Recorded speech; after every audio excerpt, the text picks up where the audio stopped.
জাতীয় বিশ্ববিদ্যালয়ের 2023-24 শিক্ষাবর্ষের অনার্স কোর্সের প্রথম রিলিজ স্লিপের ভর্তির কার্যক্রম চলছে। তোমরা যারা চান্স পেয়েছো কলেজে চূড়ান্ত ভর্তি হওয়ার ক্ষেত্রে তোমার তিনটা বিষয়ের উপরে বেশি ফোকাস রাখতে হবে। এই তিনটা কারণে তোমার প্রথম রিলিজ স্লিপের সিলেকশন এবং ভর্তি বাতিল পর্যন্ত হতে পারে। তো চলো সেই তিন কারণ সম্পর্কে বিস্তারিত জেনে নেওয়া যাক। আগে থেকে জানা থাকলে তোমরা সাবধান হতে পারবে। প্রথম যে কারণটি উল্লেখ করব, যে কারণে তোমার ভর্তিটি বাতিল হতে পারে, তুমি ভর্তি হওয়ার সময় যে তথ্যগুলো দিবে বা যে ডকুমেন্টসগুলো জমা দিবে সেই তথ্যগুলো তোমার নিজের এবং সঠিক তথ্য হতে হবে।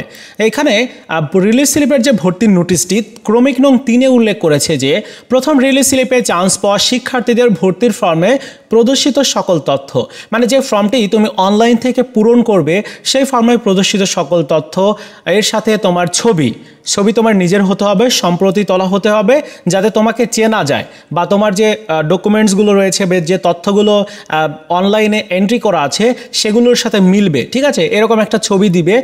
এর সাথে যে সনদপত্র জমা দিবে বা নম্বরপত্র অনুযায়ী তোমরা যে তথ্যগুলো জমা দিবে সকল তথ্য কিন্তু সঠিক হতে হবে এবং কোনো প্রকার গড় মিল পরিলক্ষিত হলে তাহলে কিন্তু তোমার ভর্তিটি বাতিল হয়ে যাবে।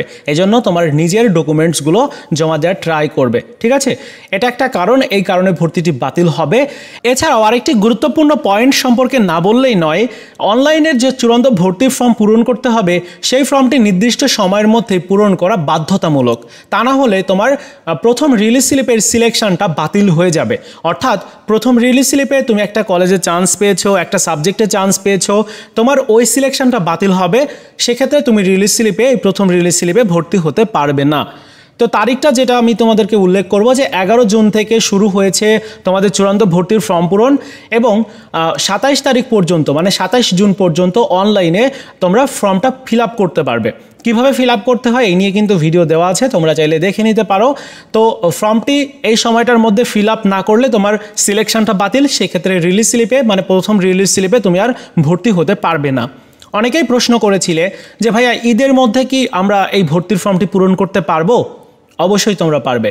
অনলাইনের যে কার্যক্রম সেগুলো তোমরা পারবে, কিন্তু অফলাইনে যেমন কলেজে গিয়ে চূড়ান্তভাবে ভর্তি হওয়া, ঈদের মধ্যে কলেজ তো বন্ধ, তোমরা কিভাবে গিয়ে কার কাছে তোমার ডকুমেন্টসগুলো জমা দিবে?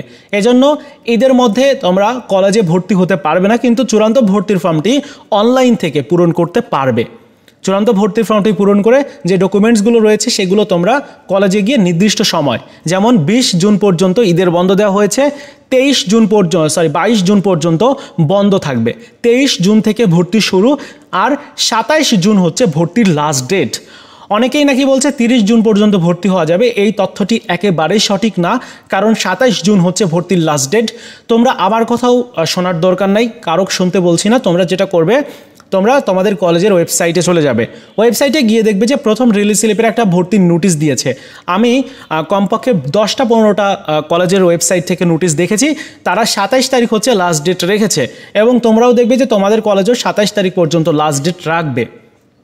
যদি সময়টা বাড়ায় তারা 28 অথবা 29 তারিখ করে, তাহলে তোমরা সেই অনুযায়ী ভর্তি হতে পারবে। ঠিক আছে, সো আমি যতটুকু জানি ততটুকু হচ্ছে 27 তারিখ পর্যন্ত ভর্তি হওয়া যাবে, 30 তারিখ না। কারণ অনেক সময় 27 তারিখের পরে গিয়ে অনেকে ভর্তি হতে যাবে, তখন কিন্তু আর ভর্তি হওয়া যাবে না। ঠিক আছে, তো এই হচ্ছে প্রথম কারণ যে কারণে ভর্তিটি বাতিল হতে পারে। এবার দ্বিতীয় যে কারণ সেটি হচ্ছে, যারা গত শিক্ষাবর্ষে ভর্তি ছিলে, মানে অনার্সে অথবা ডিগ্রিতে ভর্তি আছো, সেই ভর্তি থাকা অবস্থাতে অনার্সে আবার এই প্রথম রিলিজ স্লিপে এই শিক্ষাবর্ষে এসে ভর্তির জন্য চান্স পেয়েছো, মানে একটা সাবজেক্টে সুযোগ পেয়েছো। এখন তুমি এই শিক্ষাবর্ষে, চলতি শিক্ষাবর্ষে ভর্তি হতে চাইলে গত শিক্ষাবর্ষের ভর্তিটি বাতিল করতে হবে। তা না হলে তোমার কিন্তু দ্বৈত ভর্তি থাকার কারণে তোমার ভর্তি এবং রেজিস্ট্রেশন বাতিল হবে, এই নতুন শিক্ষাবর্ষের প্লাস গত শিক্ষাবর্ষেরটাও। এজন্যই তোমাকে বলবো, নির্দিষ্ট যে সময় তারা দিয়েছে 26 জুনের মধ্যে ভর্তি বাতিল করতে বলেছে, 26 জুনের পরে গিয়েও তোমরা ভর্তি বাতিল করার জন্য সময় পাবে। ঠিক আছে, তবে ভর্তি হওয়ার সময় কিন্তু ম্যাক্সিমাম কলেজই তোমার মূল যে মার্কশিট রয়েছে এসএসসি এইচএসসির, ওই মূল মার্কশিট চায়। তুমি যে কলেজে গত শিক্ষাবর্ষে ভর্তি ছিলে সেখানেও কিন্তু মূল মার্কশিট দিয়ে তোমাকে ভর্তি হতে হয়েছে। তাহলে মূল মার্কশিট যদি তুমি না পাও, সেক্ষেত্রে কি তুমি ভর্তি হতে পারবে এই শিক্ষাবর্ষে? অবশ্যই না। এজন্য 26 জুনের মধ্যে পূর্ববর্তী শিক্ষাবর্ষের ভর্তিটা বাতিল করে মূল মার্কশিট উত্তোলন করে তারপর এই শিক্ষাবর্ষে ভর্তি হতে হবে। যদি ভর্তি হতে পারো বা কলেজ কর্তৃপক্ষ যদি মূল মার্কশিট ছাড়া ভর্তি নেয়, সেক্ষেত্রে তোমরা 26 জুনের পরে গিয়েও ভর্তি বাতিল করলে কোনো প্রবলেম হবে না। এমনকি প্রত্যেকেই 26 জুনের পরে গিয়েও ভর্তি বাতিল করলে প্রবলেম নেই, কিন্তু এই শিক্ষাবর্ষে তোমরা ভর্তি হতে পারবে। ঠিক আছে, তবে নির্দিষ্ট সময়ের মধ্যে ভর্তিটা বাতিল করে দিও। আর দ্বৈত ভর্তি থাকার কারণে কিন্তু ভর্তি বাতিল হয়ে যাবে। এই হচ্ছে 2টা কারণ। এবার সর্বশেষ যে কারণ, সেই কারণটির জন্য কিন্তু ভর্তি বাতিল হয়, সেটি হলো নির্দিষ্ট সময়ের মধ্যে কলেজ কর্তৃপক্ষ যদি তোমার ভর্তি নিশ্চয় না করে। মানে তুমি ভর্তি হওয়ার জন্য সকল কার্যক্রম কমপ্লিট করেছো, অনলাইনে চূড়ান্ত ভর্তির ফর্ম পূরণ করেছো, প্রিন্ট করে তোমার যে ডকুমেন্টসগুলো যেমন এসএসসি এইচএসসির মূল মার্কশিট, তারপর প্রশংসাপত্র, তোমার ছবি, এগুলো তোমরা কলেজে জমা দিয়েছো, সাথে তোমরা টাকা ফি জমা দিয়েছো, ভর্তির ফিজ। কিন্তু দেখা গেল কলেজ কর্তৃপক্ষ কোনো কারণে তোমার ভর্তিটা নিশ্চয়ন করলো না। তাহলে হবে কি, তোমার ভর্তিটা নিশ্চয়ন না করার কারণে বাতিল হয়ে যাবে। বুঝতে পারলে? তো নিশ্চয়ন করার তারিখটা আমরা জেনে নিব। 13 জুন থেকে শুরু হবে এবং 1/7/2024 তারিখ, মানে জুলাই মাসের 1 তারিখ পর্যন্ত এই নিশ্চয়নের কার্যক্রম চলবে। এখন কোনো শিক্ষার্থীর যদি নিশ্চয়নটা কমপ্লিট না হয়, এখন যেহেতু ঈদের বন্ধ চলছে, এখন দরকার নাই, তোমরা কি করবে, 27 তারিখ পর্যন্ত ভর্তি চলবে। 27 তারিখের পরে যাবে, যদি তোমার নিশ্চয় না হয় 28, 29 তারিখ এইরকম একটা টাইমে যাবে, বা 30 তারিখ এই সময়ের মধ্যে যাবে, গিয়ে কলেজের কাছে বলবে যে আমার ভর্তিটা তো এরকম নিশ্চয়ন হয় নাই, আমি তো সকল কার্যক্রম কমপ্লিট করেছি। তখন কিন্তু কলেজ কর্তৃপক্ষ ভর্তিটা নিশ্চয়ন করবে। কিভাবে বোঝা যাবে যে তোমার ভর্তিটা নিশ্চয়ন হয়েছে, এটা দেখার কিন্তু একটা প্রসেস রয়েছে। প্রসেসটি হচ্ছে, তোমাকে ন্যাশনাল ইউনিভার্সিটির এই অ্যাডমিশন রিলেটেড ওয়েবসাইটটিতে আসতে হবে। এবার অনার্স ট্যাব থেকে অ্যাপ্লিকেন্টস লগ ইন ক্লিক হেয়ারে এই অপশনটাতে ক্লিক করতে হবে। এরপরে তোমার সঠিক application roll number, pin number দিয়ে দিতে হবে। যেমন আমি এখানে রোল নাম্বার, পিন নাম্বার দিয়েছি। এবার লগ ইন করবো। লগ ইন করলে এই শিক্ষার্থীর ক্ষেত্রে কি দেখাচ্ছে, দেখো এই শিক্ষার্থী কিন্তু অ্যাকাউন্টিং সাবজেক্টে সুযোগ পেয়েছে। কোন কলেজে সুযোগ পেয়েছে তো দেখতেই পাচ্ছ, এবং তার এখনও পর্যন্ত ভর্তিটি কলেজ কর্তৃপক্ষ নিশ্চয়ন করে নাই, যার কারণে এখানে দেখাচ্ছে যে your application for admission is now pending for the approval from the college authority. তার মানে এখনও পর্যন্ত পেন্ডিং অবস্থাতে আছে তার ভর্তিটি। কলেজ কর্তৃপক্ষ যদি ভর্তিটা নিশ্চয়ন করে, তাহলে তোমাকে ঠিক এরকমটা দেখাবে যে your application for admission has been approve by the college authority, অর্থাৎ অ্যাপ্রুভ করে নিয়েছে। Your admission process is successfully completed, এটাও দেখাবে। তার মানে এই শিক্ষার্থীর ভর্তিটা কনফার্ম হয়েছে, এ কারণে কিন্তু এটাই দেখাচ্ছে। সো 27 তারিখের পরে তোমরা এইটা চেক করবে। আমি যদিও এটা নিয়ে আলাদা করে একটা ভিডিও দরকার হয় দিব তোমাদের সাথে, অনেকেই হয়তো এই বিষয়টি জানবে না, যার কারণে ভর্তি অনেকের বাতিল হয়ে যাবে। গত শিক্ষাবর্ষে কিন্তু এমনটা অনেকের সাথে হয়েছে।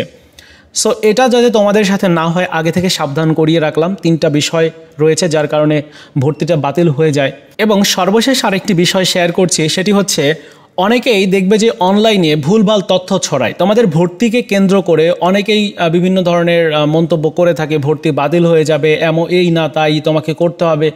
এগুলো আসলে না। যারা প্রকৃতপক্ষে ভর্তি নিয়ে কাজ করে তোমরা তাদেরকে ফলো করবে। আমার জানা কিছু ইউটিউবার আছে যাদেরকে আমি বলছি না, মেনশন করছি না, কিন্তু তারা অনেক ভালো কন্টেন্ট ক্রিয়েট করে এবং তারা একেবারে অথেন্টিক যে তথ্যগুলো রয়েছে সেগুলো তারা প্রোভাইড করে থাকে।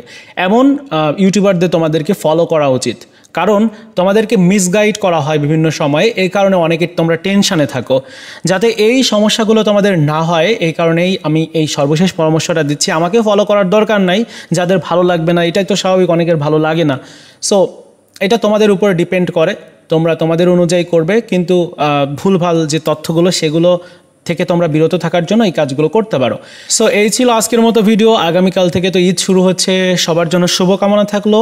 এবং ঈদের দিন তোমরা একটু বাড়তি ঘোরাফেরা করবে, এটাই স্বাভাবিক, কিন্তু সাবধানে ঘোরাফেরা করবে, কারণ দেখা যায় অনেক সময় অজান্তে বিভিন্ন ধরনের ঘটনা ঘটে থাকে এবং অনেক সময় লাইফ রিস্কের বিষয় তো থাকে। যাই হোক, সবার জন্য অগ্রিম ঈদ মোবারক। ধন্যবাদ।